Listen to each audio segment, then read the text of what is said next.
thanks for tuning in. My name's Megan, and I'm excited to share with you some research our team has been conducting at Peter Coyle Place in Calgary. Peter Coyle Place is a permanent supportive housing site for older adults with complex needs, including those relating to histories of homelessness and substance use. PCP is operated by the not-for-profit housing agency Trinity Place Foundation of Alberta and is grounded in harm reduction philosophy.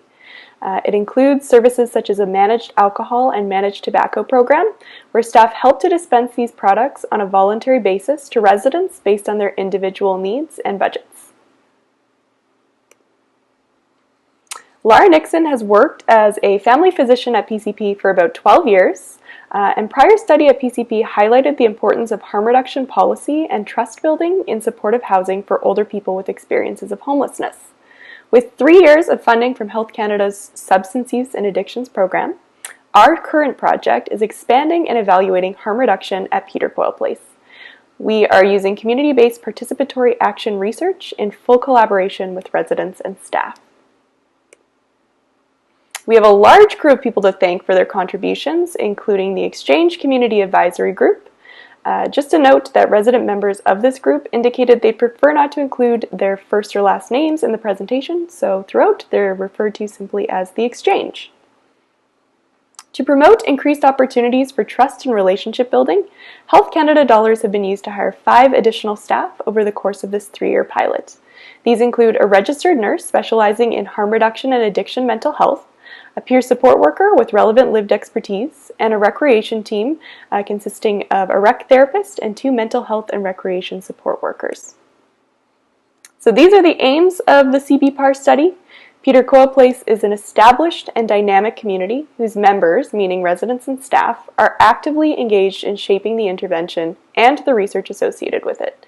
We hope that our learnings can help others in Alberta looking to engage and offer housing and services to older adults with similar needs. Which leads us to our engagement strategies. The community of older adults residing at Peter Coyle Place is very diverse. In order to be as inclusive as possible, we're using process consent, which was developed in research with people with dementia, whose voices have historically been excluded based on assumptions that they can't provide informed consent. Briefly, process consent describes how to ethically engage folks with cognitive decline in research affecting them in a way that respects their agency and honors their circumstances. It treats consent as a continuous process rather than a single event. Our second major means of engagement is the Exchange Community Advisory Group, which is made up of 4 consistent resident members, 2 men and 2 women, with attendance from various staff members depending on the agenda topics.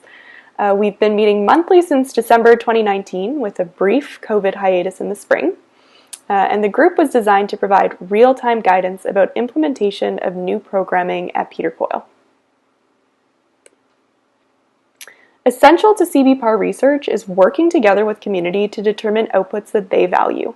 One example is this welcome handbook that the Exchange created together.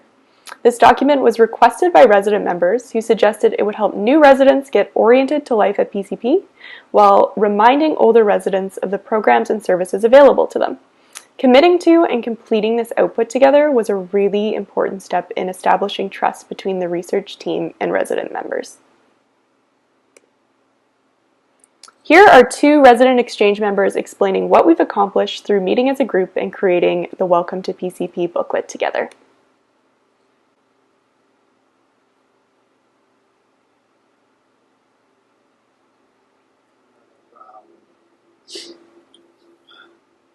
It was something that was definitely needed here to get better communication between staff and residents, give the information to new people and existing people that they're allowed to actually ask for stuff, right? Big thing we've done. One of the goals of the exchange was to make Peter Coyle seem more of a community, attempt to bring a new person in with this little confusion in their life is possible. You know, we're kind of hoping that maybe that can be an example for other facilities that if they can put out a booklet similar or whatever and help their residents or what have you, that's bonus, really. Now maybe that's what we are, an example group. And hopefully can you learn something from us to kind of get everything in a quick working order here.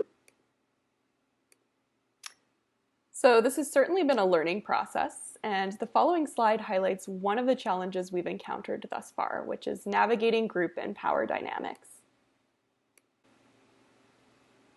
So tricky when you have like residents and staff in the same group, how to troubleshoot so that it doesn't feel like one group is stepping over the other group. Mm-hmm. Maybe they do have something to say, but they might censor themselves because staff is there, or they might see it as an opportunity to, I don't know, maybe corner staff. I don't know, even just calling Dr. Nixon, Dr. Nixon. I mean, you know, it should have been down another level from there. Allison shouldn't have been representative of building manager Allison, because I feel that what that did, and I said this at the beginning, I feel that what that did was set up little camps where, okay, we're Allison's people, okay, we're Dr. Nixon's people. So in these clips, community members are discussing how the power dynamics of group research settings involving residents and staff can cause or exacerbate tensions. Group settings can lead individuals to be reluctant to share. Residents may worry that what they share will put them at risk of punitive actions from staff, or may feel intimidated around authority figures. Staff, conversely, may worry that they'll be put in an uncomfortable or confrontational position by residents.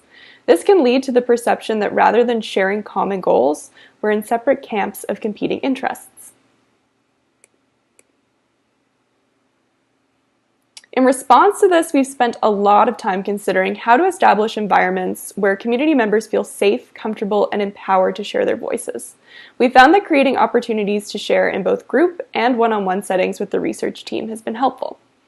We also have encouraged diverse methods of communication.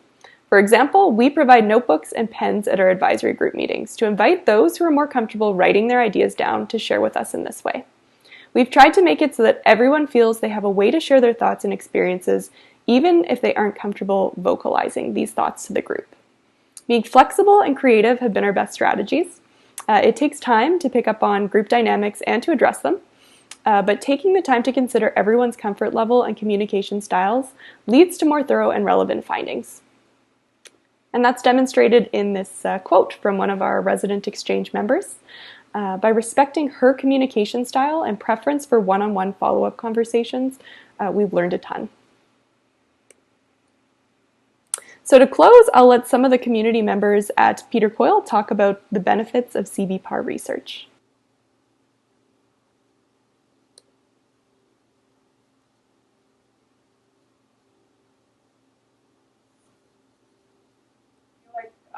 I was able, or am able to say whatever it is that I need to say. Mm-hmm. I feel like I don't need to censor myself, and I don't want to censor myself because then it's not, I feel like the research is not whole. Mm-hmm. There's nobody better to explain what works for them than the people that you're working with. Nice to be treated like someone whose opinion is wild and important and relevant and responsible and good things like that. So that concludes our presentation. If you have any questions, please get in touch, and you can find more information and keep up with us at the links and QR codes found below. Thanks so much.